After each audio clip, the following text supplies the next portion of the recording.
Everybody, it's Dr. Eric Balcavage. We're back for another edition of the Thyroid Answers podcast. And today we're going to do a bit of a question and answer.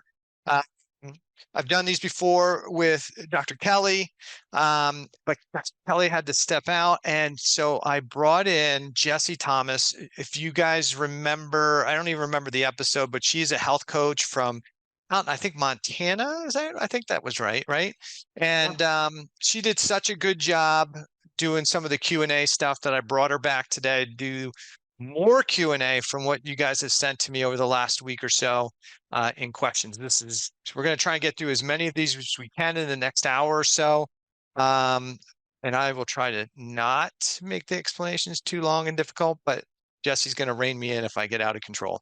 So Jessie, thanks so much for coming back on the Thyroid Answers podcast and being the moderator today for all the questioning. Absolutely. Happy to be here.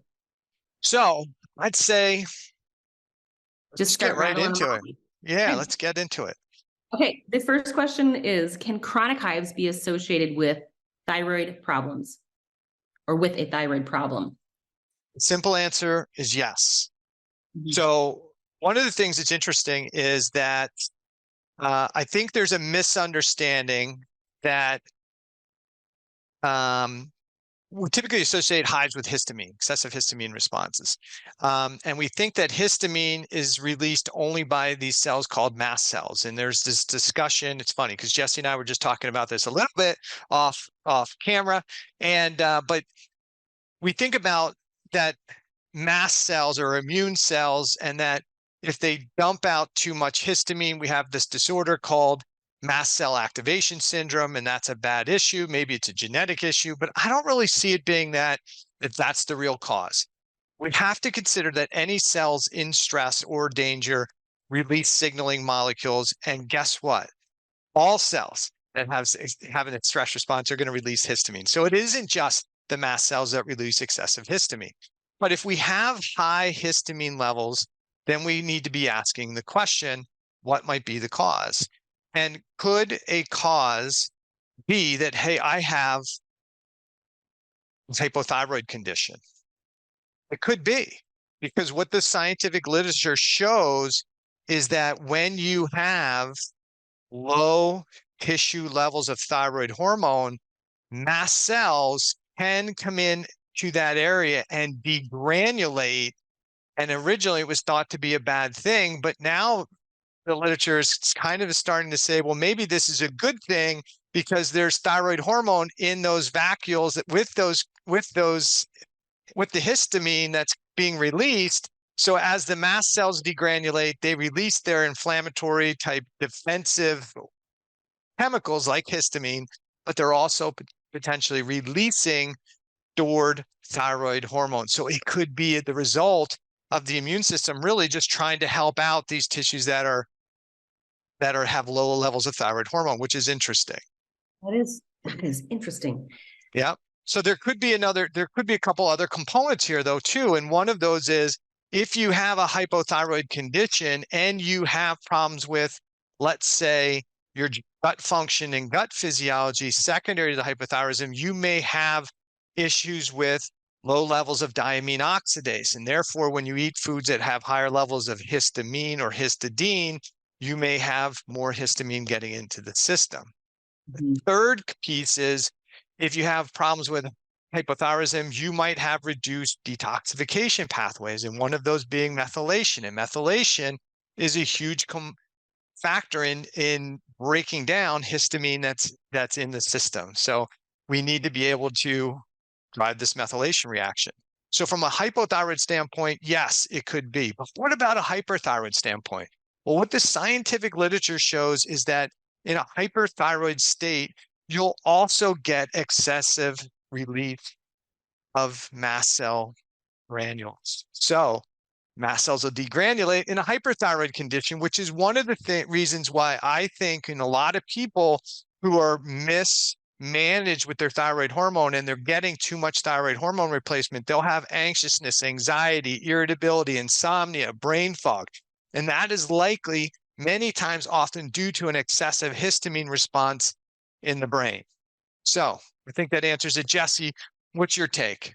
Well, I just have a question. I'm just listening to this because I'm kind of wondering, is there a phenotype that's associated with a histamine response versus some other involvement of some other organ system? I mean, is it because there's some people that would have that reaction and there's some people that would not have that reaction. And I'm always asking myself the question of like, number one, what's the action item? What do you do? And then number two, how do you explain why some people have a reaction like that and some people don't? Like some people have seasonal allergies and some people don't have seasonal allergies, but it doesn't mean that there's maybe a better overall, sometimes it does mean that there's a better overall state of health, but sometimes it does boil down to tendencies and what is that? Like what makes the difference there between types of people that have that response versus another one? I think part of it is genetic predispositions, right? Because we could have different sensitivities and receptors that influence how you're going to respond to those things. And the other part is the load. What are the other factors going on that influences it? Which is why we have to consider anytime we had somebody with chronic hives, we'd have to say, okay, what are the other factors going on here? Like, okay, is this a 65-year-old woman who has no estrogen?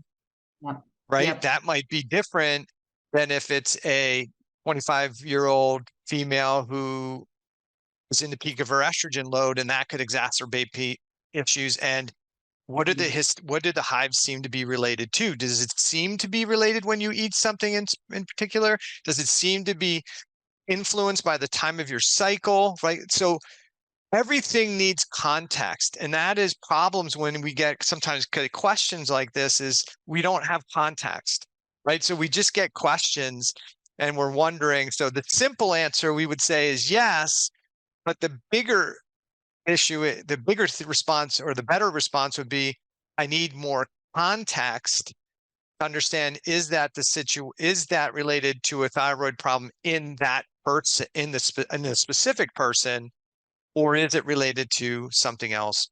Or is it a combination of factors? But we need the context.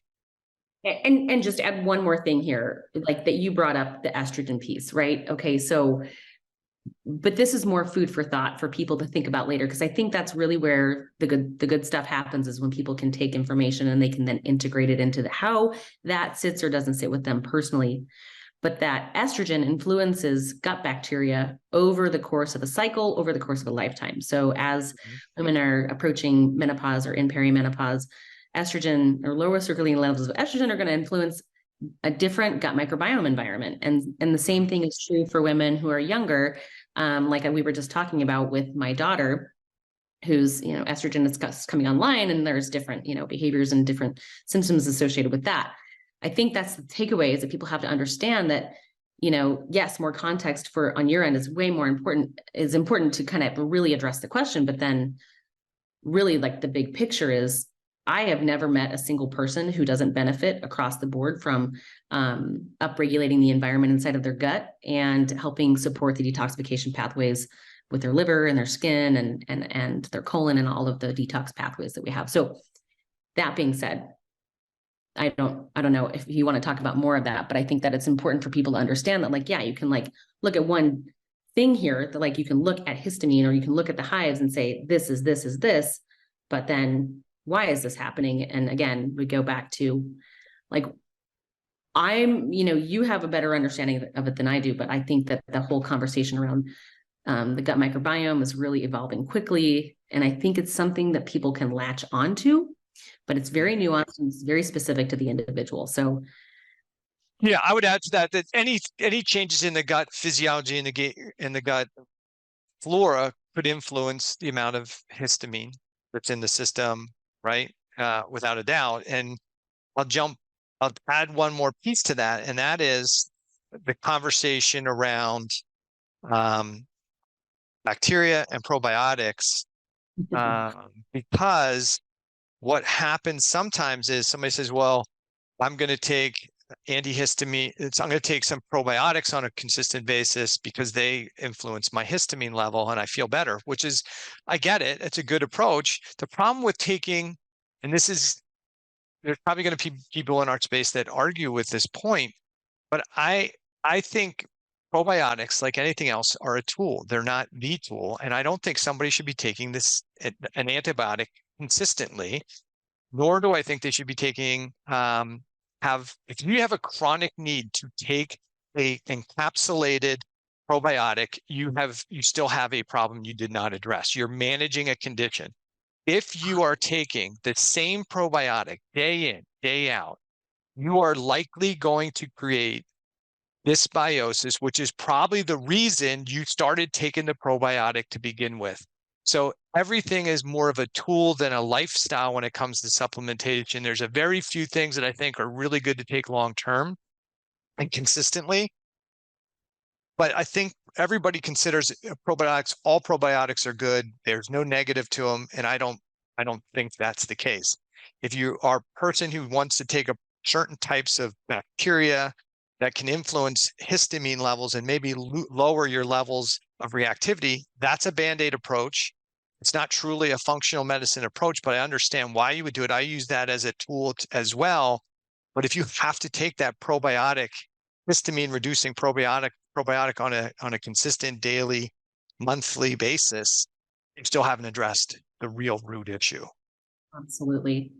Absolutely. And yeah, I mean, I couldn't agree more. I do think a lot of SIBO symptoms are created by the probiotics themselves. And so I'm not a huge fan, but in the functional medical space, that is definitely something that is getting boomed out pretty much across the board. Everyone should be taking probiotics, and I don't agree with that. But okay, so next question is, how should someone support their liver to improve thyroid hormone conversion? All right. So I think there's a misunderstanding here. This is when I saw this question come in, I was like, this is a really good question, because I think it's still based on some fatal flaws and myths in the functional medicine world, and to some degree the allopathic world. But I think in the allopathic model, they worry less about it than we do in functional medicine. But I learned in functional medicine years ago, decades ago now, that your thyroid gland makes primarily T4 with a little bit of T3, and then most of the T3 in the body is made by the liver, converting T4 to T3, and the kidneys do a little bit as well. We've since learned that that's not necessarily the case. Your thyroid gland makes, on average, about 5 micrograms of T3. It can increase the dose if the peripheral conversion's down. The thyroid gland can make more T3 if need be. The liver and the kidneys really, based on the scientific literature, only really make maybe somewhere between 5 to 10 micrograms per day. And most of that's D1 conversion. So where does the other 20 to 20 plus or minus micrograms of T3 come from? Well, it comes from your peripheral cells that have an enzyme called deiodinase 2, bringing T4 in, converting T4 to T3.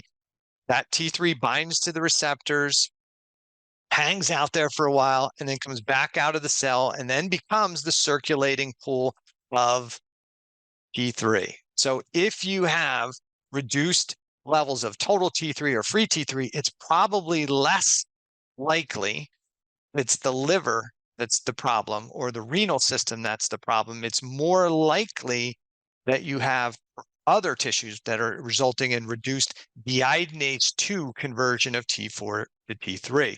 And that's usually secondary to some type of inflammatory response, cell danger response, or too much T4 medication. And that's what most people miss. And I don't think a lot of medical physicians pay attention to this because they don't look at free T3 when they're running their panels. They're just running a TSH with free T4 and assume that if you bring TSH into range or even drop it below the lab range, that T3 is going to be normal. And what the literature shows, and we know via scientific studies, that as you increase T4 in the bloodstream, that results in the deactivation or ubiquination of deiodinase 2. So essentially, more T4 than you need will actually reduce the T4 to T3 conversion. So if you are on especially T4 medication and your TSH is under 2, under 1, and your T3 or free T3 is actually lower than it should be, especially from the functional perspective, you might be on too much thyroid medication. Just a quick question. What happens to when we throw a bunch of T4 into the system? And let's say we're in a downregulated thyroid state. So everything's getting converted to reverse T3. We're having very little conversion to T3. So what happens to all that T4 if we're in a downregulated state, if we're in a state of hypothyroidism? It's going to hang around circulation. It can continually cause the ubiquitination of deiodinase 2. It'll suppress TSH because T4 has a HPT axis. Yeah. Hypothalamus and the pituitary gland have receptors that are about 10 times more sensitive than most of the peripheral tissues. So if you have more T4 in the system, it's not being converted to T3. What's going to happen is you're going to keep in the brain, it'll get saturated, but in the peripheral tissue, it won't. And then that T4 is going to get metabolized out of the body. Reverse T3 is one pathway that we metabolize it, but it's not the only. There's about 4 or 5 different pathways that can be kind of manipulated and broken down. So it'll just get clear from the system. You just won't get the benefit of it. And potentially it could become problematic. My argument is always that if you have more T4 in the system, could it have a negative impact on the physiology? And based on the literature, you look at what else T4 can do. T4 can bind to receptors on the outside of cells. They're called integrin receptors. And that can cause cell replication.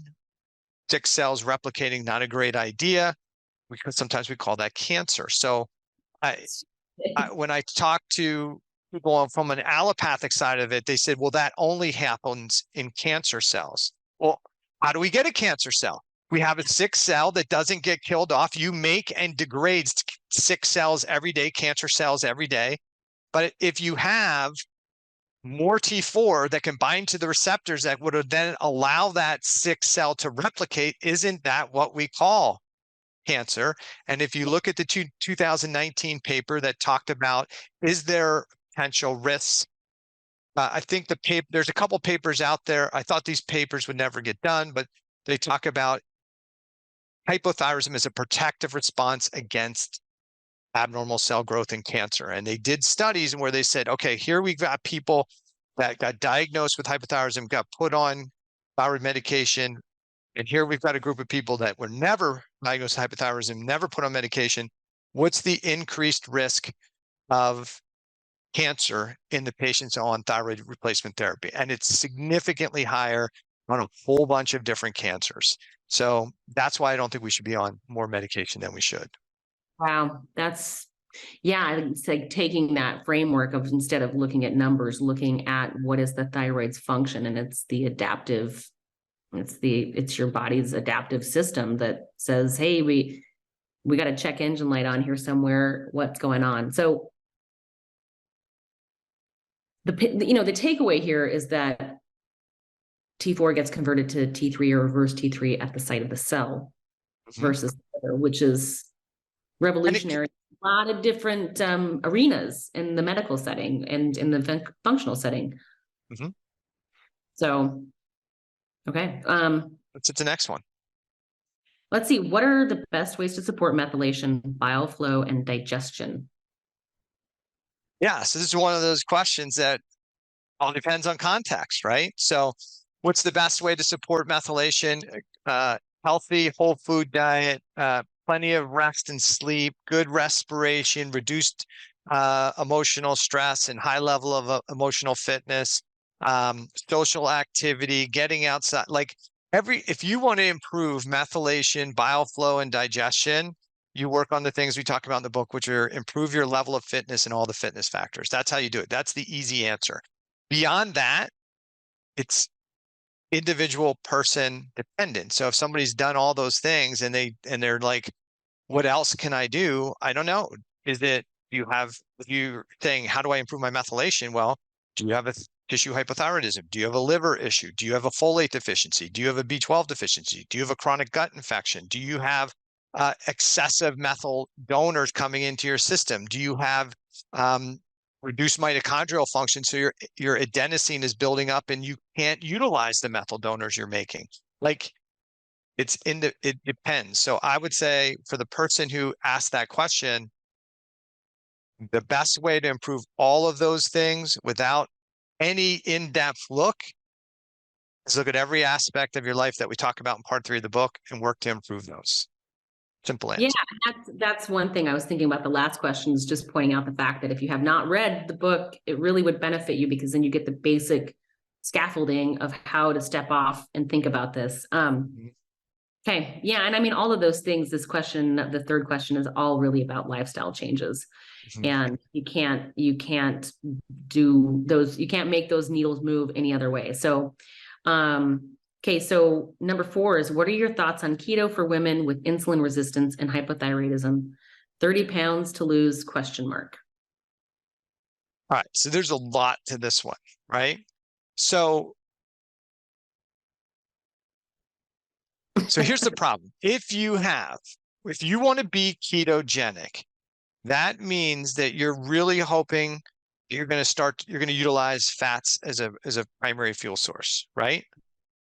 Right. If you're going to use fats as a primary fuel source, that requires efficiency and what we call beta oxidation, right? And the last part, the listener, is the most important part. Oxidation, which means it requires oxygen, right? Because the mitochondria work most efficiently in an oxygen-rich environment. Once you have reduced oxygen, you don't really utilize the mitochondria at full tilt. You're doing anaerobic metabolism, which is really outside the mitochondria. So if you're trying to go keto and you're cutting out your carbohydrates, but you don't have healthy mitochondrial function and you're only putting in fats, you're probably not going to feel and function well, and you're not going to burn those as a fuel. And what your body is going to need to do is generate glucose by breaking down other tissues to say, okay, we got to generate glucose somehow. We're going to pull it from maybe we're going to break down some of the glycogen stores. We're going to try and find it somewhere. But if you favor anaerobic respiration, being keto may make you feel like total dirt, right? Yeah. And so the other issue here is if you have insulin, and I hate insulin resistance as a definition, I like glucose resistance. So if you have glucose resistance, then your treatment for hypothyroidism isn't working. Here's why I would say that, right? Because to get glucose into a cell requires glucose transporters. While one of them is insulin dependent, they're all they're all thyroid hormone dependent. So if somebody has glucose resistance, it's likely not because the cell has stopped listening to insulin just by chance. It's because the cells have some type of stress response, danger response, where they don't want glucose coming into the cell. Now, somebody might make the argument that it is a matter of calories in, calories out. The reason they're insulin or glucose resistant is because they're eating more calories than they can burn. Well, if the person's keto, right, I don't have a need for insulin, right? So if they're doing that, 2, if you're low carb and your insulin is still high in a fasted state, you've got a bigger question to ask, which is, I'm not eating a lot of glucose. I'm in a fasted state. Why would my glucose be elevated in a fasted state? And why would I need high levels of insulin to try and get it into the cells? And that's because there's a cell stress response going on. The cells are probably starving of glucose in your muscle tissue and your liver tissue. That's why you're getting signals to brain that you're still craving carbohydrates. That's why glucagon is still pumping out glucose. That's why maybe cortisol or insulin are pumping out glucose to try and say, hey, I know we're getting one signal the cells don't want it, but we're also getting signals to brain that they need it. So that's what this big issue can be. So I think for a person like this, should they do keto? No, I don't think they should. I think they could be lower carbohydrate, but I think they've got a bigger issue to address, and that is what's causing that cell stress response that's resulting in the tissue hypothyroidism that they probably haven't addressed, that's causing the glucose resistance in both a fed and fasted state. Right. Right. Exactly. I just read this question and I was like, so you're going to go from like a hypothyroid state to an even more hypothyroid state. I mean, the body, and again, there's not enough information here to really understand. And there's going to be there are women who really think the ketogenic diet works for them. And I'm not like, if it works for me. Yeah, and it can, but I want to impress this point, and I think my friend Cynthia Thurlow and I talked about this multiple times, because you hear that women who have hypothyroidism can't do time restricted eating and they can't do higher fat and keto because it's unhealthy for them, because it drops their T3. Now, when people say that, I don't know that they fully understand cellular physiology. And here's why I say that. Back in school, we learned that for 1 gram of carbohydrates, we get 4 calories. Right. And for 1 gram of fat, we get 9 calories of energy. Mm-hmm. So if you think about that, if I get less calories from carbs, then I need to run the system a little hotter to generate the same amount of energy, right? If I'm primarily doing fats as a fuel, I don't need as much T4 to T3 conversion to drive the same energy system. Does that make sense? Yeah. So when we do time restricted eating and we do a more ketogenic low carb diet and we see a lower T3 on somebody's labs, we can't just assume it's not in my predetermined optimal range, because that range, it doesn't have context to it. We just make up a range and say this is where we want it to be, but it has to have context. The next thing we need to do is say it's a little bit lower than somebody might say the optimal range is, but does the person have hypothyroid signs and symptoms with that range? No. Does the person have lab values that indicate tissue hypothyroidism? Do they have insulin or glucose resistance? Do they have high lipids? Do they have reduced renal function? No. Do they have excessive inflammation that may cause that to be low like that? No. Okay. What is their diet? They're lower carb, higher fat. Oh, okay. Do they work out frequently? Yeah. Okay.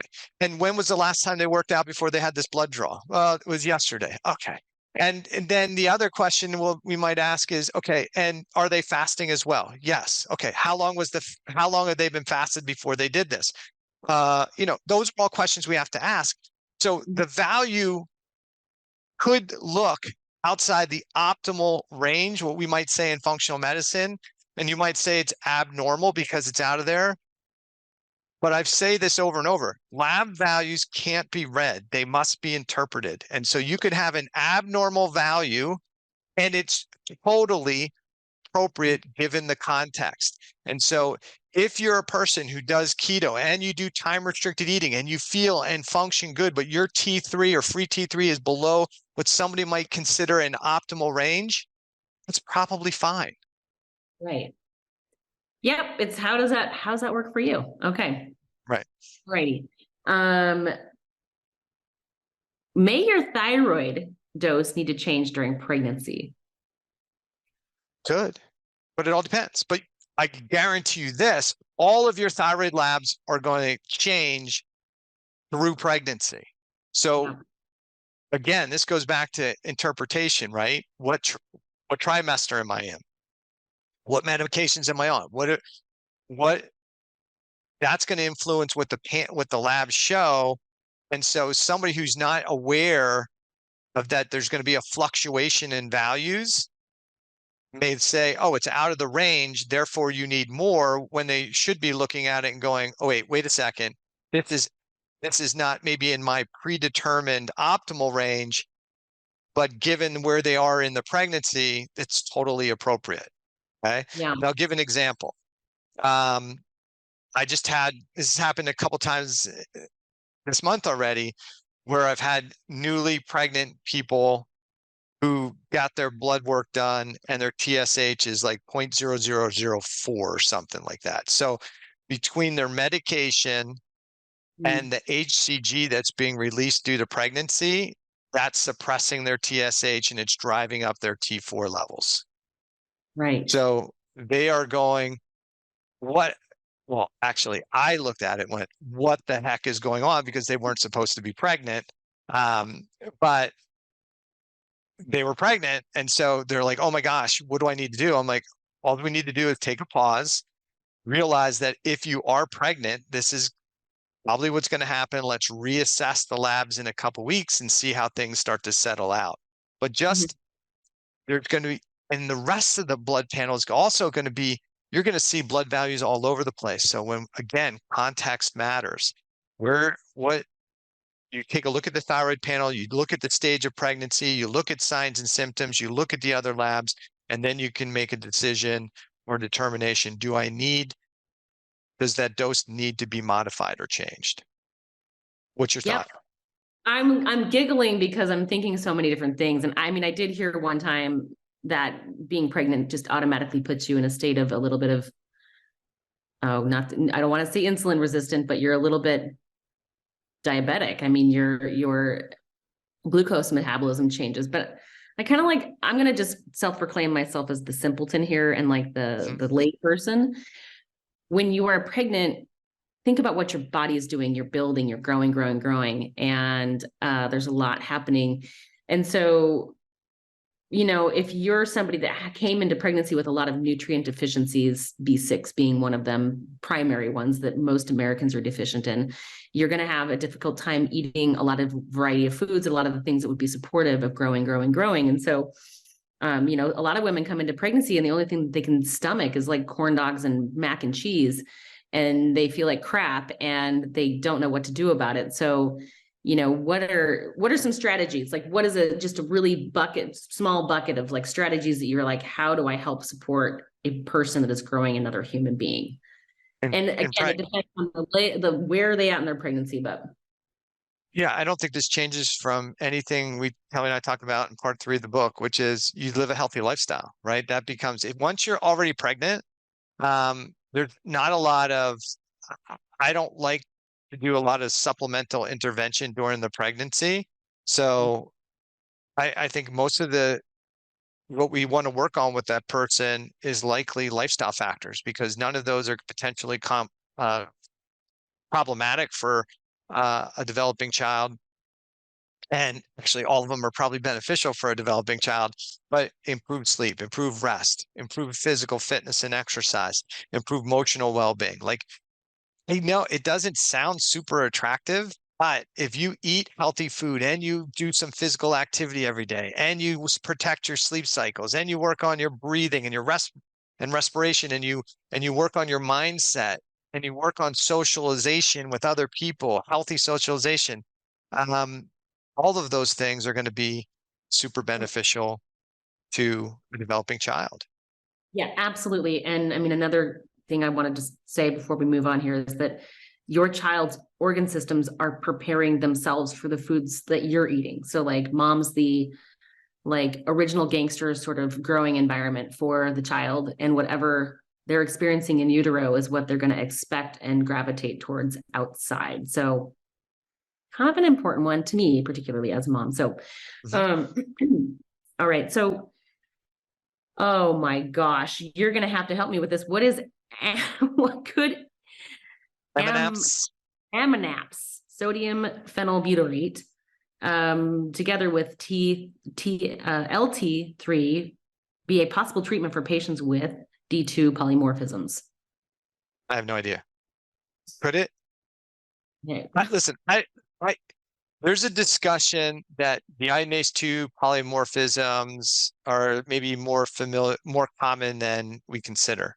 But I don't think it's in the vast majority of people who have low T3 have their primary issue is a deiodinase 2 polymorphism. If it was a significant deiodinase 2 polymorphism, like a homozygous defect, they probably would have have developed how most of them have. Okay. That would have been picked up early in life and you'd see neurodevelopmental disorders. So that means the rest of the people have, if they have a polymorphism, it's probably a heterozygous polymorphism. And somehow they got through the vast majority of their life with that polymorphism working just fine.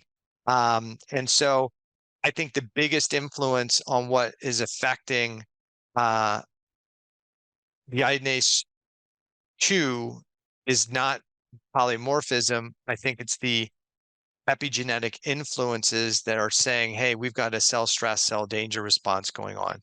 As far as the Ammonaps, I've never used that, but if somebody needs some form of butyrate and that seems to be helpful, then I would go back to why might you be butyrate deficient to begin with? Are you eating resistant starches and prebiotic things that are going to support bacteria that are going to use those foods to actually make the short chain fatty acids, and butyrate being one of them? That's going to help you regulate your immune system, help regulate your Treg cells, help you have healthier tight junctions. That's where you got to go back to more foundational things versus it. Does it mean that you couldn't use some form of butyrate to be beneficial? No, it is a tool, but that is not the long-term tool that probably somebody needs. I would argue with that person, it's probably less about the D2 polymorphism and probably more about the epigenetics. Just a quick question. When did they develop testing for deiodinase polymorphisms? There are a couple labs that do it, but and I actually just I messaged Ben Lynch, who has Strategene, probably last month, to maybe consider adding that to his Strategene. But Ben's very analytical, and there has to be a lot of science behind each polymorphism. Do we have confirmation that what are the things that because to do it and not, we've all got polymorphisms all over the place, and some of them have no bearing at all. And there are reporting systems that just report every gene and every polymorphism. And then people look at that and they're like, oh my gosh, I'm totally screwed and I need to take 600 supplements a day to deal with all these polymorphisms. No, you don't. So what I think Ben has done a really good job of is taking the more common, well-researched polymorphisms that we have the ability to influence through diet, lifestyle, and modifying the epigenetics, and kind of said, okay, these are the ones that have probably the most significance and impact because of how our diets and lifestyles and epigenetics, the things that we can influence, impact those things. But even Ben doesn't start with, and therefore you need to take all these supplements. He talks about his soap and scrub, what he talks about reducing the things that are negatively influence it is probably the better things to do. Absolutely. And that's another great book to read that really brings home the message of like, you can dissect this 1,000 different ways, but you're never going to outperform the foundational pieces of diet and lifestyle. And so, okay, let's see. The next question is there a connection between developing chronic Achilles tendonitis and thyroiditis? I would say on the surface, somebody might look at this and say, I don't think so. But here's what I would tell you. We know that typically thyroiditis results in damage to the gland, and damage to the gland then can cause hypothyroidism, tissue hypothyroidism, cellular hypothyroidism. And we also know that people who have hypothyroidism have a decreased reflex response. There's even instrumentation to test it. A thyroflex is a way to check the reflex speed. Some docs use just testing the Achilles tendon and other muscle tendons to see if they're sluggish or slow. That could be a sign of hypothyroidism. Problem is, for the general doc who's looking at it and tapping their Achilles tendon, are they going to be able to figure out that that's the case? I don't know. Probably not. They're going to be like, I don't know. I don't know. I think maybe it's slow. I don't know. But if we know that thyroid hormone, especially a hypothyroid state, could cause reduced Reflex, think about what that means. Every time you step and walk and move, that muscle is not responding as efficiently as it should. So now you're not getting contraction and relaxation as appropriate.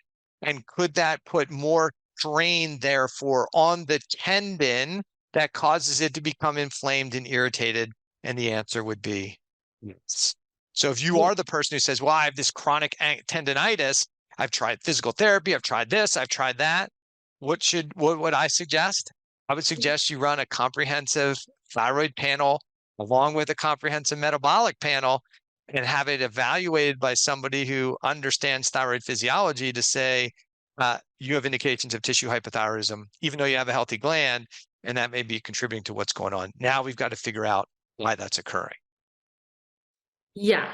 So like I have just a real big kind of pull here because I work with a lot of athletes and like younger athletes who are going to see physical therapists who are practically giving away like a fortune to solve problems that are really coming from other places, right? So it bothers me tremendously that we still don't have a place for the way nutrition can offset inflammatory responses and support healing and reparation in the body.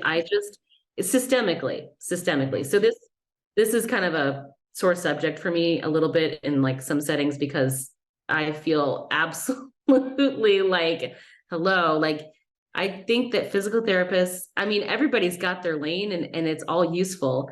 I just think that there's got to be some day of reckoning where the physical therapy and the medical community who, you know, deals with these kind of sports related injuries could look at this from a different angle and sort of realize that, oh, you know, if I increase my threshold for tolerance in terms of like my inflammatory process, then I'm going to have a bigger window of tolerance, you know, in how I train and how I recover and how I repair and a less occurrence of injuries. So it is a thing. It's a thing for me. It's my thing. I get really irritated. I try not to get irritated, but I do sometimes. So, but I think to be fair to the physical therapist, right? If the person walks in once with Achilles tendonitis and you say, hey, here's what I need to do. You have an Achilles tendonitis and I'm going to do a full blood workup, check your nutrition, check everything. That person's going to be like, yo, give me some stretches, some exercise, do some ultrasound, some laser. I want to be out of here. I got stuff to do, right? But the traditional physical therapists, whether they know anything about nutrition or not, know any connection between thyroid physiology and tendon and muscle function, what should cue their concern or interest is, okay, this is the second or the third time that this person's had Achilles tendonitis. They either have a gait issue, biomechanic issue, a nutrition issue, a thyroid or a metabolic issue that's causing this to continue to go. And I think sometimes in today's world, A, we've got people that aren't thinking that deep. And two, because of the way insurance works and the model works, yeah. And I think that kind of goes to maybe what you're talking about. Hey, let's run the machine, right? Put these people through. It's a good, they keep injuring it, man. This is good income, right? Versus having maybe the wherewithal to really do a deeper dive and ask why. And I think you see this in physical therapy, that you see in other industries. Companies don't want to pay the physical therapists to have a whole bunch of really well-trained physical therapists in a physical therapy clinic. And what they do often have instead is one physical therapist who's sitting behind a desk doing all the paperwork while there's a whole bunch of physical therapy techs doing the hands-on work, which this is not a negative to the physical therapy tech. They could be super bright and super into it, but the person who should be really trained to really think and dig deep is the person oftentimes sitting behind the desk doing that, making sure the billing's right and the marketing's right, versus the person who's at maybe a lower level skill set and lower level training and has just been trained to, hey, when that person comes in, here's what the treatment plan is. You do the physical, you do the stretches, you do the laser, you do the ultrasound, and just get it done, because we got a lot of people we got to push through here in a short period of time. Yeah, for sure. And I mean, I can think of 1,000 places where that applies, and I can think of 1,000 places where that doesn't apply. And I think by and large, I think that nutrition is still hasn't quite, it's getting there. The heyday is coming, but I don't think that, I think it's still considered kind of a soft science. So, okay, I feel like I'm done there. Okay. So, okay.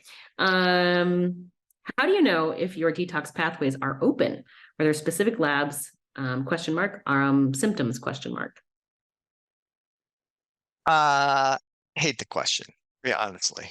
Right. So your detoxification pathways, are they open? Your detoxification pathways are always working, right? How efficient, I guess you should say, are they working? We don't know, right? But if you've got health issues and you got skin issues and you've got you're overweight or obese, or you got chronic inflammation, if you have health issues, there's a good chance that your detoxification pathways are maybe not functioning as well as they should. They're always working. The efficiency of them is the key. So we also have a lymph system that can have problems, right? We also have skin is one of our biggest organs, and so if there's problems with skin health, that can have an impact. If we don't sweat, that can have an impact. So are they open? I just don't like the way the term. Are there specific labs that we can look at? Are there specific symptoms? There are tons of symptoms. So when you think about if somebody's overweight, I think they got a problem with their detoxification pathways. If somebody's got digestive issues, I think they potentially have problems with their detoxification pathways. If somebody has a thyroid problem, they've got problems with their detoxification pathways. If somebody has a skin issue, eczema, psoriasis, bumps, chicken skin on the back of their arm, they probably have problems with their detoxification pathways. The issue becomes, is the detoxification pathway the thing that's wrong, right? Like somebody says, you need to do a detox protocol. You're going to do my detox protocol because you got that. Well, I don't know. Right. Right? Is that where somebody needs to start? Do you need to start pushing things into the liver and pushing bile flow? I don't know. We typically, at least me, I'll get your opinion on this. I like to start with the last phase of detox when somebody's got a problem. So I like to start at the two ends. Am I putting food into a system that's going to give me, it's less toxic, less problematic, so my detoxification systems aren't really going to be struggling because of the load I'm putting in? And then two is the end of the funnel, the GI tract functioning well enough to start pushing a whole bunch of antioxidant detoxifying support into a system. Because if you start pushing detoxification pathways into a GI tract that's not very healthy, or a gallbladder that's congested, or a bile flow that's backed up, I don't know that you're really going to, I don't know that's really helping. Yeah, you're probably going to elevate the situation another notch. My big thing is keep it really simple for most people, especially when they're just starting out trying to understand, how does detoxification work? So what's causing the toxic environment? What are all the things in your life? Some people don't even have a clue that the Teflon pan that they've been using for 20 years off gases something toxic every time they use it. They don't understand that their unfiltered tap water is another source of toxins. They don't understand that the lotion, the soaps, any number of things. And it's hard to believe that actually exists. Like, it's hard to believe that you could go to the store and buy things that would actually poison you. It's like, that seems like it should be illegal. And in my opinion, it should be, but it's not. And so it does put that responsibility on the consumer to be educated and informed of, like, what are the things that are coming into my environment that are causing my body to have compromised detoxification? Because I don't even know. It's not detoxified. It's not compromised detoxification. It's just overloaded detoxification. You're overloaded. And so removing the things that are causing the toxic overload as much as you can, and minimizing them to the lowest level that you can possibly get them down. And then starting off with really simple things. dry skin brushing, hot, cold contrast, shower, greens, getting dark leafy greens in. I mean, these are all really easy things to comprehend, to try to figure out how to integrate. And I don't think that it's going to be a thing that you try and then it makes the situation worse, because I think a lot of these detoxification protocols are way heavy-handed in a system that's been really bogged down with toxins for a really long time. It's too much. So that's Yeah. why. Yeah. Listen, I agree with that. I think if you're worried about it, how do I get my detoxification pathways to work better? How about you just start with, am I reducing the load? And Kelly and I talk about environmental fitness, right? Like what's going on? What am I putting on my body? What am I breathing? What am I doing? And we suggest what we call the free principle, which is filter when possible, reduce the load when possible. Sometimes you need to eliminate things or exchange things, right? So if you're like, well, I may have some toxic pans, I may have some toxic detergent, all this stuff. What do I do? Don't stress out. To make an exchange, right? Get a less toxic cooking utensils and cookware for the more toxic. When your laundry detergent runs out, exchange it for a less toxic or non-toxic version, right? If you don't filter water, go to ewg.org and check out what's in your water supply. And I think they even give you help you understand what type of filtration system you need, right? So how about air quality, right? I'm worried about the mold. Well, okay, well, get a check for mold, but everybody's got mold in their environment. So how about to make sure you got a good filtration system in your home? Make sure your ductwork is clean, right? There's simple things you can do before you start saying, hey, I need to force all of this excess supplementation into my system to force detoxification to work, when really the easiest thing is, as you said, but we just reduce the load. Right? That's the easiest. And I think there's a lot of people out there that have a hard time taking a look at this, because I think it's overwhelming for people. But I think when the simple way to put it is, when you don't filter your environment, you become the filter, which is a little bit of a motivating statement for people when they're like, oh, I didn't, I think about it that way, or because I think a lot of people want to just go on living the way that they've been living without realizing that some of those lifestyle pieces are deeply connected to their pain points with their health. So, okay. Do you have anything more you want to say? No, I think that's good. Okay. What is the optimal TSH, free T3 and free T4? That's a loaded question, right? I think I answered that, but for the person who's going, I just want to know what the optimal range is. We might say that an optimal range for TSH is somewhere between 1.0 to 2.0. But again, I don't know.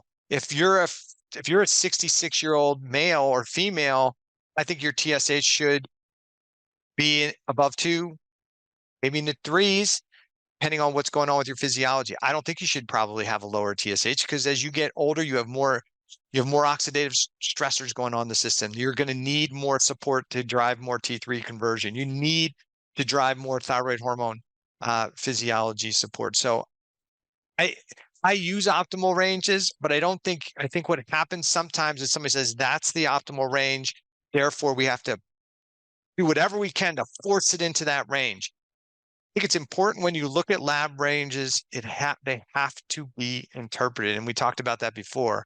So if you ask me about that optimal range, I might want to look at, if everything is perfect, maybe you'd say somewhere between 1 and 2, but it's a very soft rule, a very soft number. I'm okay with that number being higher or lower based on what I see on the rest of the thyroid panel and labs. As far as free T3, I don't know. I think somewhere between 3 and 4, based on the literature, seems like it could be good. But again, it's not a static number. It could be lower or higher based on, like we just talked about, when did they exercise? How long have they been fasting? What are they eating, right? Are they low carb? Whether there are other signs and symptoms. And then for free T4, we kind of consider somewhere like 1.0 to maybe 1.45, 1.5 is maybe an optimal range. But again, if you have an optimal free T4, but a really low free T3, and you have high cholesterol and glucose resistance, yeah, it may be in the optimal range, but it's inappropriate for the person that's got the glucose resistance because it's not converting. So it's great to know what the lab reference range is and the difference between a lab reference range and an optimal range, but you can't use them as static ranges. Somebody has to interpret them, because what I see in functional medicine, and you may see the same thing, is people just playing whack-a-mole with numbers. Well, their TSH is good, but their free T4 and their free T4 is good, but their T3 is low and their reverse T3 is high. So what I'm going to do is I'm just going to give them T3 to raise their T3, and that'll lower reverse T3. Yeah, it'll do that, but you're also going to suppress TSH, and now you're going to lower T4. Oh, well, then I'll fix that with more T4. Yeah, you can do that, but are you addressing the physiology? Or are you just playing whack-a-mole with lab ranges? And isn't that what we give allopathic medicine a hard time about? So is this better? I don't think so. Yeah, you just hit the nail on the head right there. And, it is, it's like, okay, it's like nice when you get lab results and then you get to say, okay, do these lab results line up with the way you feel? Could this be a possible explanation for the way you feel?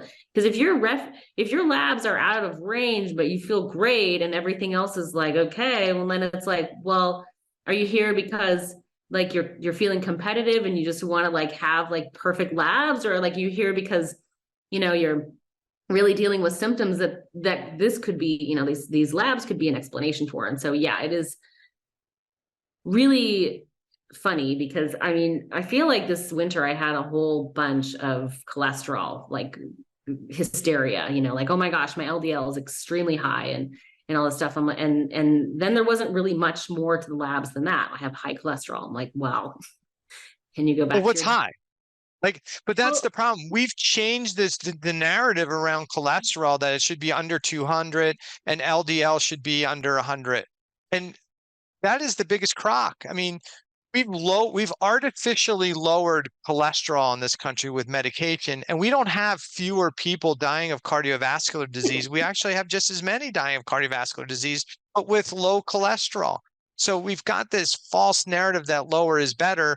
When we look at low cholesterol, we have to ask the question, why is cholesterol high to begin with, right? Is it high because of got a tissue hypothyroid issue going on? Is it high because I'm not getting into the cells of tissues? Is it because I have a liver issue going on? Is it truly high, or do I have plenty of pregnenolone, DHEA, and cortisol? So I'm getting it into the adrenal gland. Is it higher than 200, but it's actually good for longevity? Because if you look at the longevity studies, I think for somebody under 65, a cholesterol at 240 is considered better for longevity. So, and that would be, somebody would be like, that's crazy, that's too high in a cardiovascular model, maybe. And for somebody who's over 65, the people with cholesterol levels up even as high as 270 have the highest, have greater longevity than the people who have low cholesterol, right? Because you need cholesterol to make to make your sex hormones, to make cortisol, to make cell membranes, right? To make bile. So if you suppress the cholesterol, A, you haven't addressed the root issue, and B, you may have just created a whole bunch of problems for that person.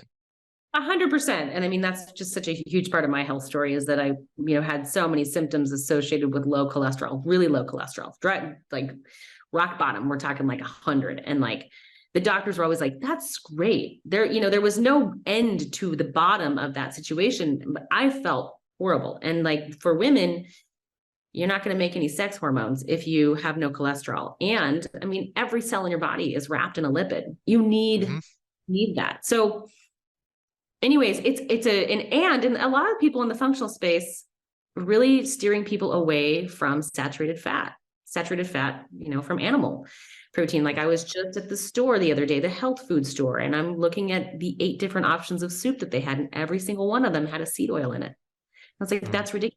Every single one of these soups has an animal protein in it, has some sort of animal product in it. I'm like, we are so disconnected from how food works, like how whole food works for the benefit of our well-being. And then we're disconnected from that. And animals, I don't mean to get on a tangent here, but animals have a healing property within an ecosystem. Animals have, when consumed, have healing properties within the human body. And we have this whole narrative going on about how we need to avoid animal-based foods. And there are some people that get it and they're like, yeah, that's crazy and ridiculous, and I'm not listening to it. And there's some people that really don't understand. And like, even my husband, we have a, great naturopath we work with, and he just pulled off some paper from IFM about avoiding saturated fat. And I was like, this is BS. Like, what is he basing this off of? He doesn't even know. He doesn't know your ApoB score. He doesn't know anything. All of your blood biomarkers are excellent. So what is he basing this off of? You've got no symptoms associated with a cardiac event, but cardiac events are special in the sense that the only, signs and symptoms of a cardiac event most of the time are a freaking cardiac event. So I can understand a little bit of the hysteria, but also I don't, because we're deeply confused about it.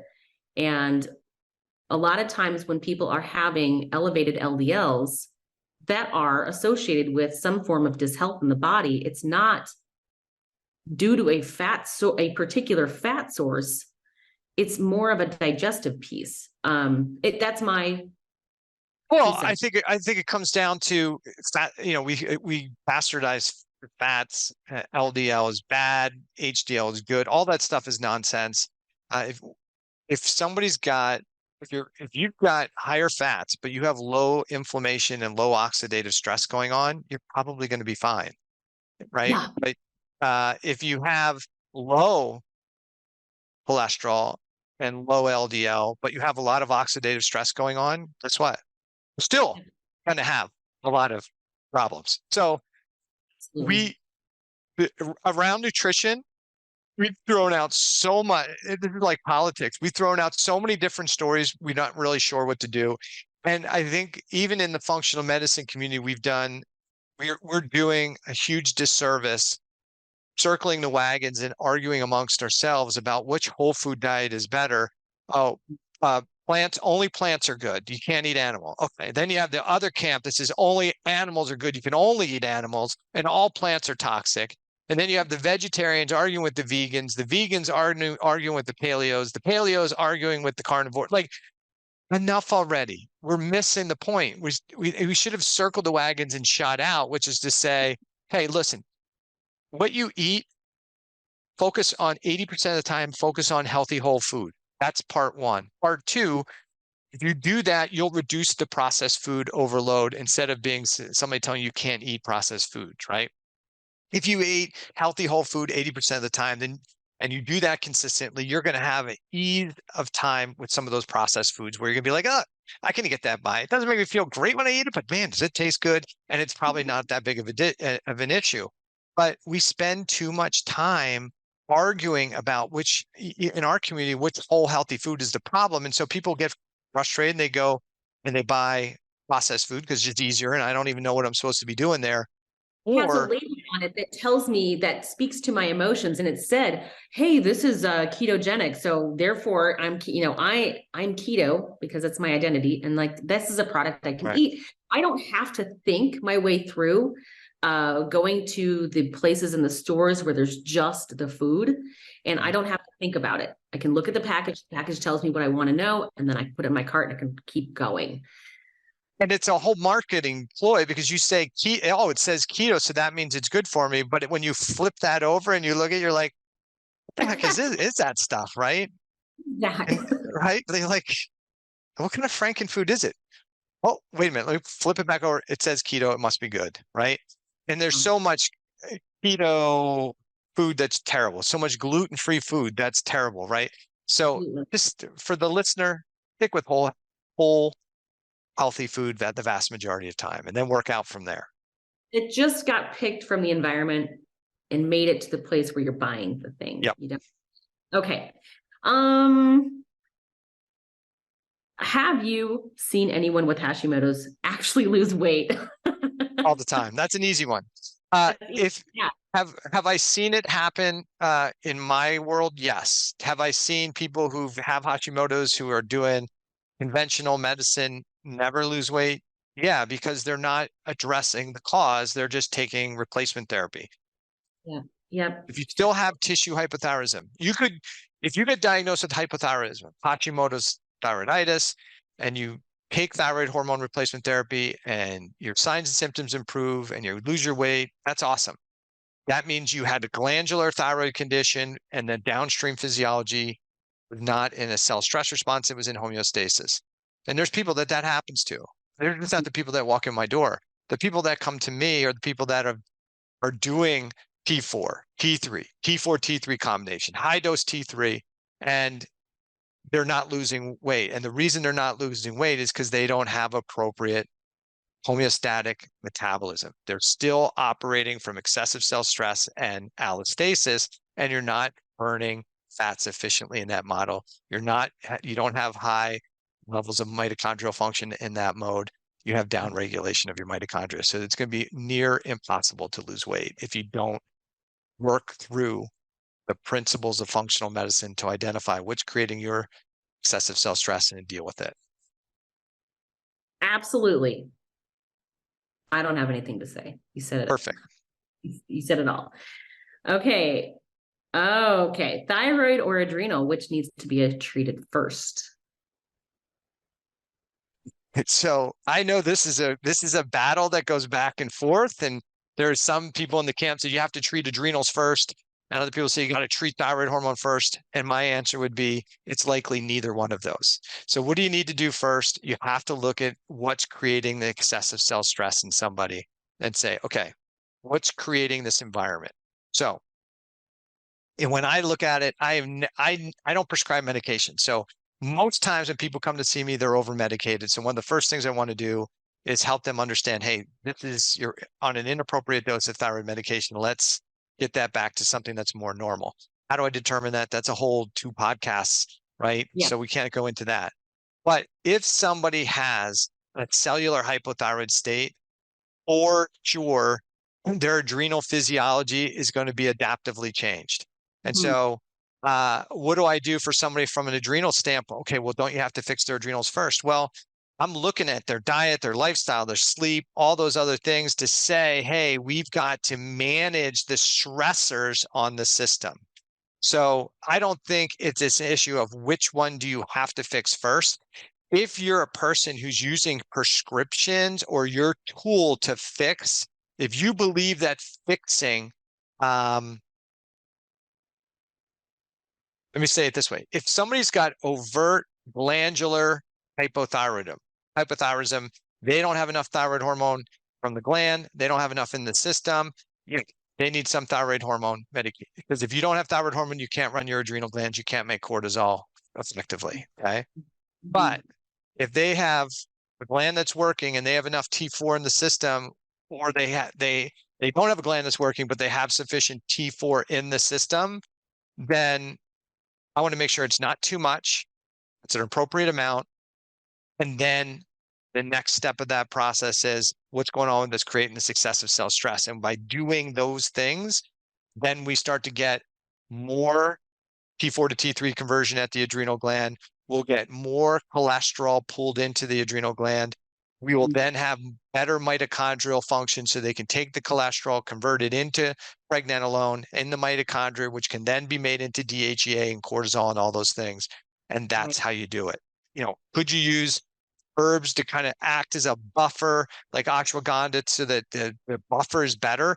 Sure, you can, but you're not treating, I don't think treating the adrenal gland for most people is the strategy. Just like I don't think that, I have to normalize their T3 first with medication and then it'll work. It won't. You've got to address the underlying factors.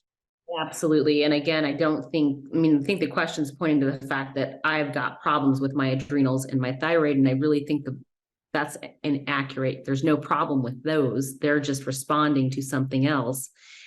And I think that what you were just saying really, thinking about adaptogens and stuff like that, it really does just point to central nervous system regulation. And that that could be a root cause solution, so what is going to be the catalyst to sort of kick that person into a more parasympathetic state where they're able to calm down and chill out at night and go to sleep and get that restorative sleep and have a stable mood and energy over the course. I mean, really, a stable mood does translate directly to stable energy, because if you start your day out stressed out and panicking about what lies in front of you, and then you throw some caffeine in there, and then you throw in, whoops, I didn't eat breakfast, I forgot to eat lunch, I had a candy bar right around 3 o'clock, and then I went home, stuffed my face until I fell asleep until, like 11 o'clock at night, and then repeat that cycle over and over again, which is, I think, a lot of it's a pretty typical pattern for a lot of moms, working moms. You're going to have a taxed adrenal system. You're going to have a taxed thyroid, but they're all just responding to the central nervous system's overdrive. Yeah, and I think some people would say, well, I have adrenal fatigue. Well, your adrenal gland doesn't fatigue. A. B, in a crisis mode, your adrenal gland can still make cortisol because it can self-make cholesterol for short periods of time. But if you have chronic stress response going on, there's a down regulation of T4 to T3. If you have a down regulation of T4 to T3, then you're going to make less cortisol. You're going to make less hormones. Why? Because you can't bring cholesterol out of the bloodstream into the adrenal gland, and you have a down-regulated mitochondrial function. So you're going to down-regulate your cortisol production. Is that broken physiology? I don't think it's broken physiology. I think it's adaptive physiology, right? Absolutely. And I think that you've explained this really well, in the sense that, are things good? Is it time to make money? Is it time to party down? Or is it time to hunker down and prepare for a war, or prepare for a pursuit? Winter's coming, right? I think that there was a show where they kept saying winter's coming.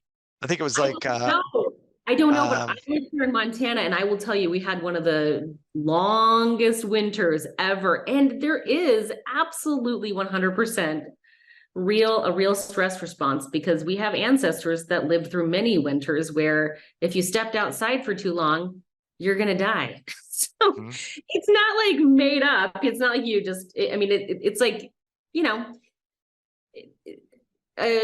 Dr. Kara Fitzgerald put out some statement the other day that was said mitochondria remember stressors for 50 generations, something like that. That's profound. If you've got ancestral traumas, which we all do, something to think about there. So something to think about there. There's things you can do to help support yourself. So anyways, next question is, I have insomnia, irritability, and congestion at night, and my doctor said to eat protein. We're probably a protein snack before bed. That didn't work. I think it is my thyroid medication. He says it isn't. Help. Yeah. So if they have insomnia, if they have irritability, if they have congestion at night, could it be their thyroid medication? Yes. Sure. Okay, because I thought, oh boy, you've got mold in your house. You better get that figured out. But this is one of the I talk about the stall when we're working with people and trying to help their physiology. What you'll start to see is when people are taking thyroid medication, you start changing their diet and their lifestyle and start working on their gut. This happens really, really frequently, where they were sleeping well or they weren't that irritable, but all of a sudden now their sleep's disrupted, 30, 60 days into doing some support. And that's usually an indication, if I haven't done their blood work yet, need to do their thyroid panel and lipid panel. Because what'll happen is you start to make dietary changes, you start trying to improve their gut function and physiology, they're going to absorb more thyroid hormone into their system. And as they absorb more thyroid hormone into the system, you think about the brain is going to become upregulated thyroid hormone. And thyroid hormone, if you have more thyroid hormone you need, that's going to activate the sympathetic nervous system.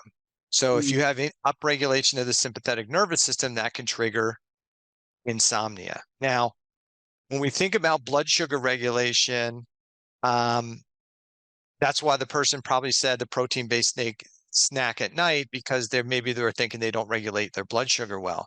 But if they've got too much thyroid hormone in the system, we have to keep in mind that that should, to some degree, increase their glucose. So that's why it might be a good idea to say, hey, did you check your glucose at night when you woke up? Was it truly low? It probably wasn't. Here's why. If they have too much thyroid hormone and at night they're also getting their circadian surge of thyroid hormone into the system, so it's potentially going to go T4, T3 is going to go up anyway. And one of the things that's going to happen then is I saturate the receptors in the brain. So as I saturate the receptors in the brain, I'm now going to have upregulation of my sympathetic nervous system. As I have upregulation of my sympathetic nervous system, they're going to wake up. They're going to pump out more glucose because epinephrine is going to increase glucose release. They're going to have more irritability in general because they have more fight or flight hormones going on. And they're going to potentially have more congestion because why? Too much thyroid hormone triggers mast cell release. So they're going to get more mast cell release and they're going to have more congestion at night. So this is a situation where for sure, they need to probably get their thyroid medication checked. Wow. So Excellent. I talk about the stall. So anytime, if you're doing better with a functional medicine practitioner and you start to get some more hyperthyroid type symptoms, you need to go re-get your labs tested, and never get a thyroid panel done by itself. Get it done with at least one tissue marker, like a lipid panel or blood sugar markers, depending on your physiology. If your lipids were good, but you're glucose resistant, then monitor the glucose resistance markers. If the other happens, that you're losing some weight, you're feeling better, you're functioning well, and then all of a sudden your weight plateaus and starts going the other direction, it's another indication you need to go get your labs rechecked. And contrary to what you might think, I'm gaining weight or I haven't stopped losing weight, why would I need less thyroid medication? That goes back to what we talked about early on. If you have too much T4 in circulation, you don't have to be hyper. You just have more T4 in circulation than you need. That results in decreased deiodinase 2 action, therefore reduced T4 to T3 conversion in the periphery, and that can result in slowing down your metabolism. Okay. Wow. So it sounds kind of like this person needs to go find a different, maybe physician, or they can listen to this answer and maybe have an open mind to their approach.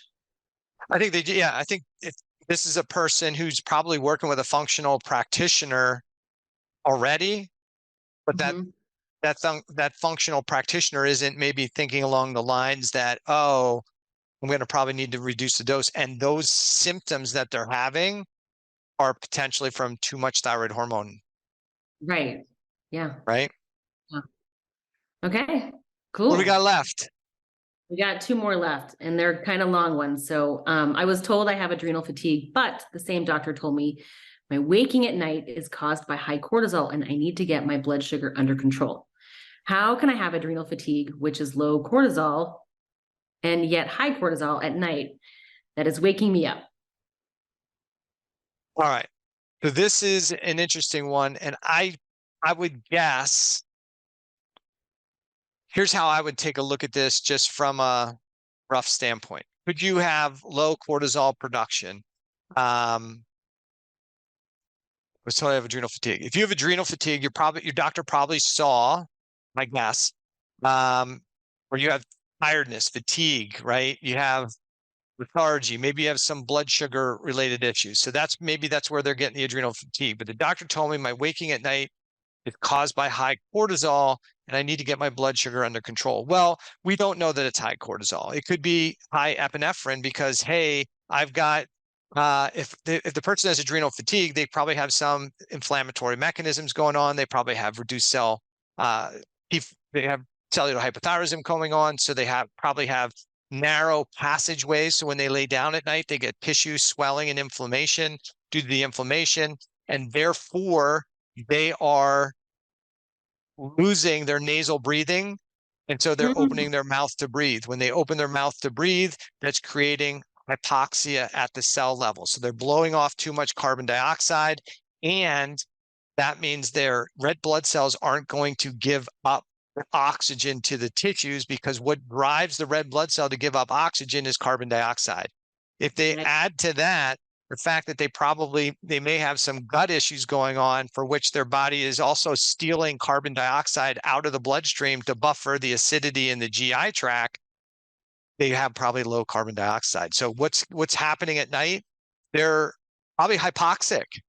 And so if they're hypoxic, what does that trigger? That triggers more cell dangerous physiology, which is going to do what? That's going to bring them out of that low blood sugar, or that's going to bring them out of deep sleep. It's going to increase their sympathetic nervous system, drive up their blood sugar. And I would say that's probably more the issue. And then they said, how can I have adrenal fatigue, which is low cortisol, and yet have high cortisol at night? They probably don't have high cortisol at night. It's probably epinephrine. I've run a lot of Dutch tests and salivary and urine stuff.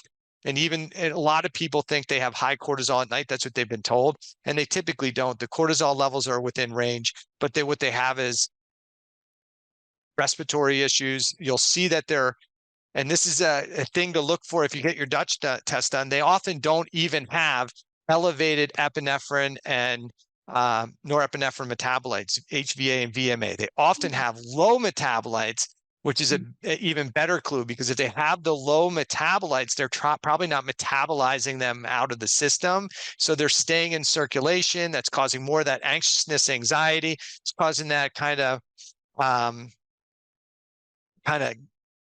tired but wired sensation. And then, they probably don't have high cortisol. What's the solution, right? What is the solution for somebody who can't clear the epinephrine? Like, again, we're talking about central nervous system regulation. And I think that this is a cultural wound. This is a product of a cultural wound that we have. I think that so many people have because of, these kind of the way that we live, the way that we were raised. Like have generations of people that were parents that were told to let their babies cry it out at night. And this is my take on it. I literally think that there's so many people out there that can't get down into a rested state, or a state where they could sleep, because of that whole experience that imprinted on them. They don't remember it. They can't recall it. They don't know what it is, and it's just there.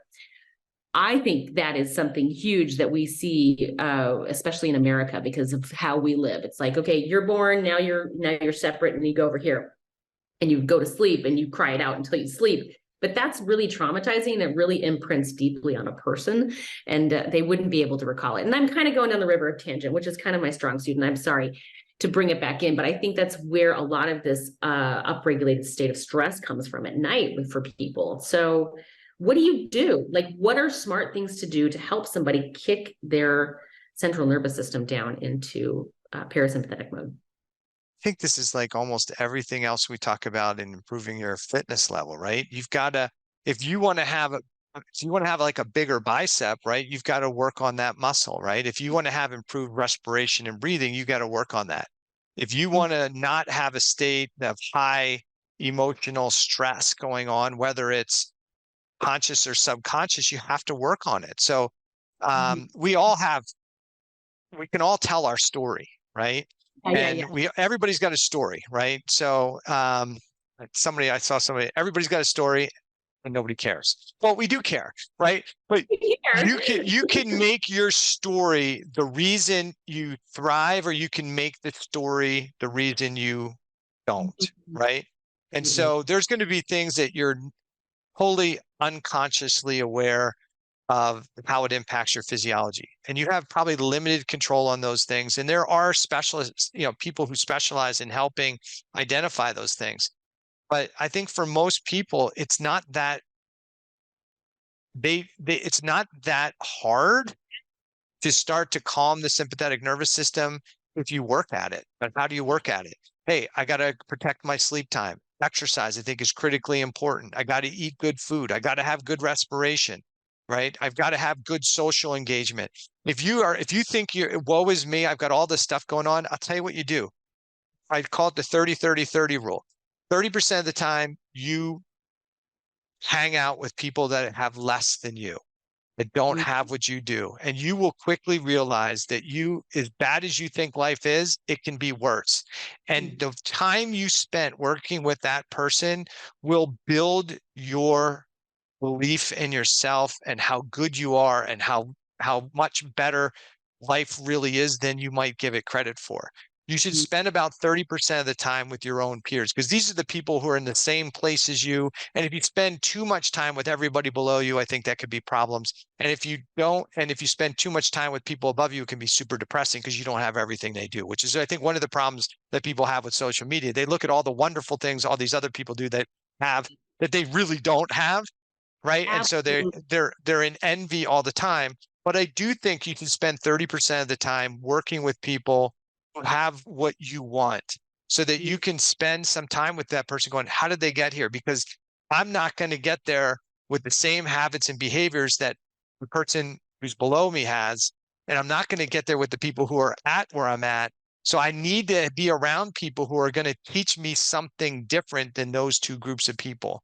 But I think Mhm. you have to have balance. If you're always chasing the dream, but never being aware of where the people that you're with and where you're at, or how good you got it because of what's going on. And I think that's what today, and this is kind of political, I guess, is we have people that lose their mind over some of the most mundane, stupid stuff Yeah. because their life is so simple and so easy that they don't know what true hardship is. They've been handed everything. They've never had to work for their life. Everything's been given to them. And when they don't get what they want, they think life, it's the end. They didn't open the door for me. Somebody didn't pay for my bills. Well, guess what? That's not real life for a large percentage of the population. So I think if you push yourself, you have to push yourself. You have to struggle to realize reality. Otherwise, you find these little microaggressions as these massive things that cause you to be upset. And what a waste of time and energy. And really, for the rest of us who look at that, you're like, you're worried about what somebody wrote on their shirt? Really? That upsets you? I mean, give me a freaking break, right?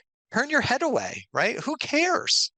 I like to, this is very simple, but it's a practice. I like to recommend that people go outside at night before they go to bed and take a look at the moon or the stars or whatever, because this Mhm. is a little perspective gaining. I mean, it's not about comparative suffering and any of that. There's no competition in suffering and no one has a monopoly on human suffering. But I do think that we have to start understanding our place here on the planet.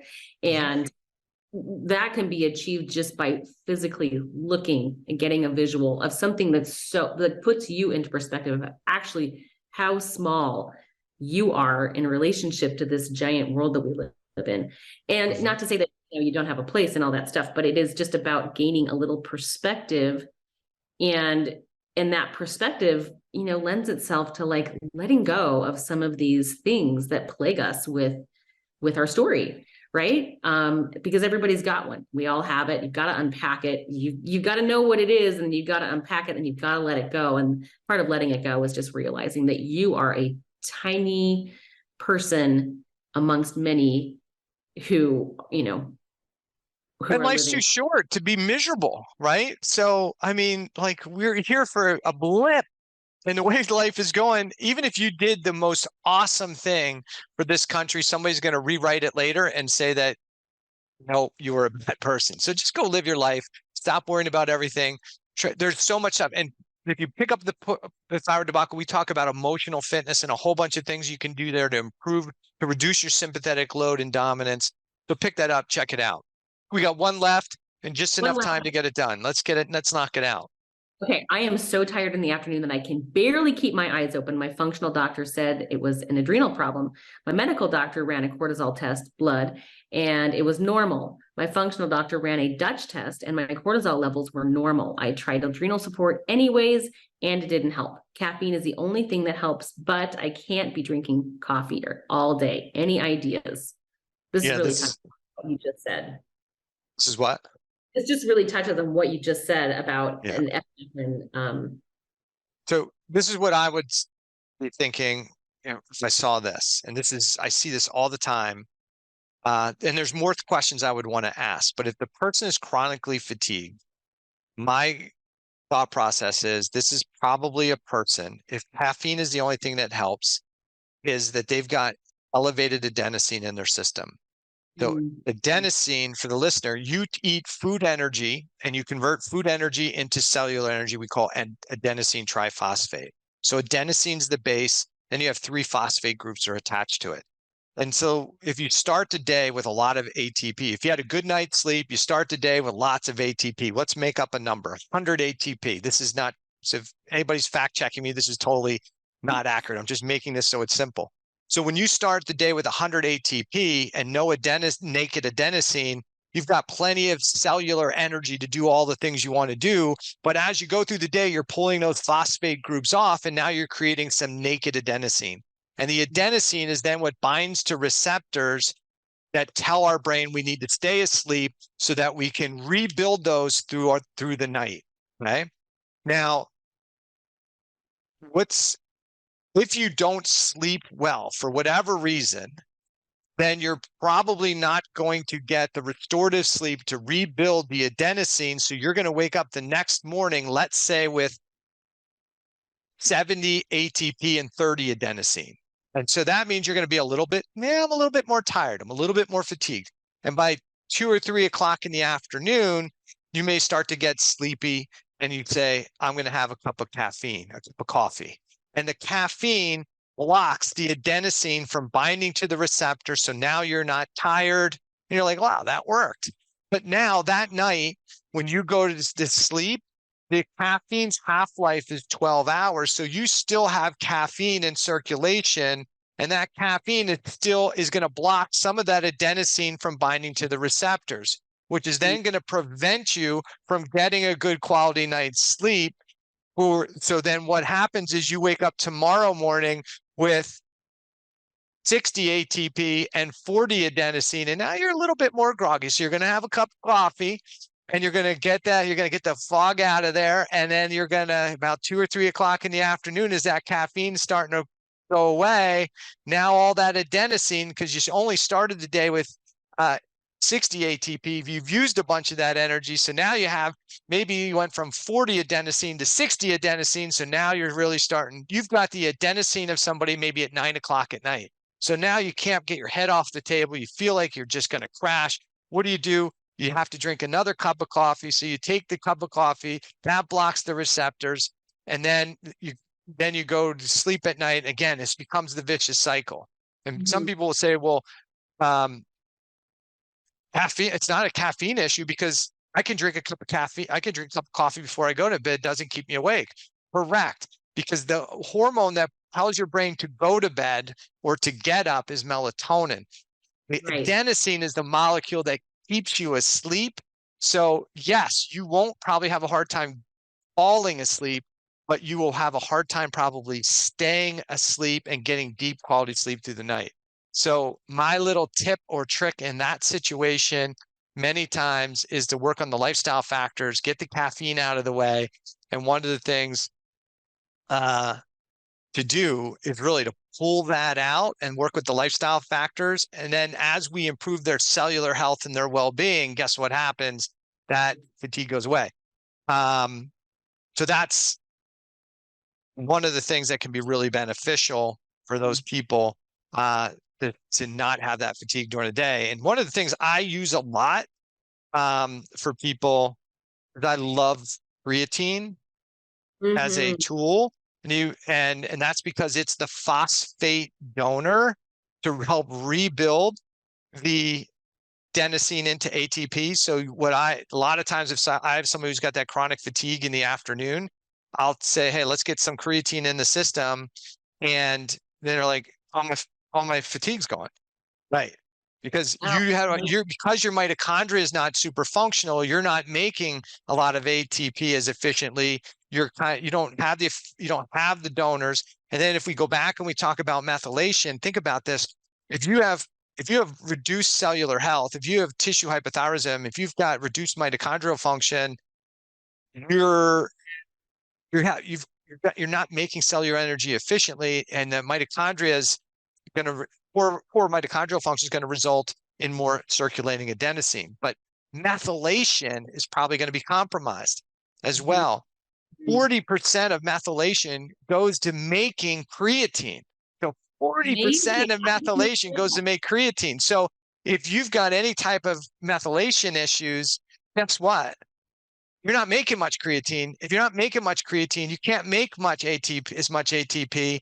And so what does the body do? Well, if it doesn't have a lot of ATP, it starts stealing phosphate groups off the other, partial AMP, ADP, and now you will have more adenosine. So a really easy tool sometimes is just to give people some creatine, and that could be beneficial. Now, I don't like giving out supplement recommendations to people, but studies on creatine are really pretty good. It used to be thought about just like for the bros in the gym. The longevity studies show it's really good. And really, many times the best support for somebody who's got like a methylation problem isn't more B9, more B12. It's to give the end products. So keep in mind that 40% of methylation goes to make creatine. So giving the end product could be, you could help methylation by just giving creatine, and there's low probability of any problems with creatine as long as you're not mega dosing it. And two, the other thing that about 40% of methylation goes to is making phosphatidylcholine. So that could be another potential way to support methylation, to give the end product, so that way you can support methylation. And those are two really good strategies for the person who's like, I have a methylation problem, but I can't take B9, I can't take B12. How am I going to fix it? Well, that's what somebody who's well-versed in methylation can help you do. But one or two of those strategies may be to say, we're not going to give you more B9 and B12 because it's that you don't tolerate those. What we're going to do is give you the end products. That way we're not pushing methylation. What we're doing is we're giving the end products. Now the methyl donors you do have can actually do other work versus trying to do the two massive processes. Does that make sense? Man, that was full of nuggets. Holy cow. Yeah. I mean, that's amazing. And I think of so many athletes out there that I know that they're just fighting upstream with fatigue all the time. And they're so that's it. Yeah. And that's a whole nother, and for the athlete, there's a whole nother piece we have to consider there as well. But I think for the vast majority of people, when I said I don't like people taking a lot of stuff long term, creatine is one of the things that I think longer term, it can be a really good strategy to take on a more consistent basis, especially if you're exercising, especially if we're working out, and especially if you already have compromised mitochondrial function and you have this chronic fatigue. I think we misinterpret the fatigue as a cortisol issue many times when it's really an adenosine issue. Yeah, okay. That was really helpful. That was really good. You bet.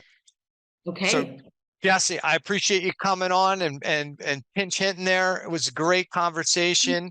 You did a great job popping questions and interjecting. So I appreciate you coming on. We'll have to do it again.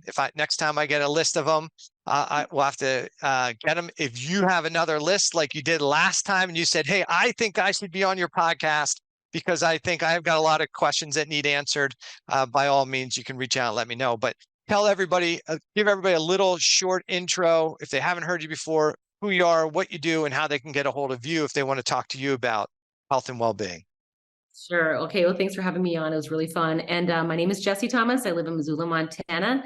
I run a business called Sustainable Wellness, where I help people with nutrition and lifestyle interventions that support foundational health and wellness. Awesome. All right, everybody. Hope you guys get some benefit out of this. You may have to listen to this one maybe a couple times to get some of the detail. I did go a little off the rails a little bit on some detail on stuff, but if you go back and listen to it a couple times, I think it'll be helpful. Jessie, always good seeing you. Have a great Mother's Day, and we'll talk sometime in the future. All right. Have a great weekend.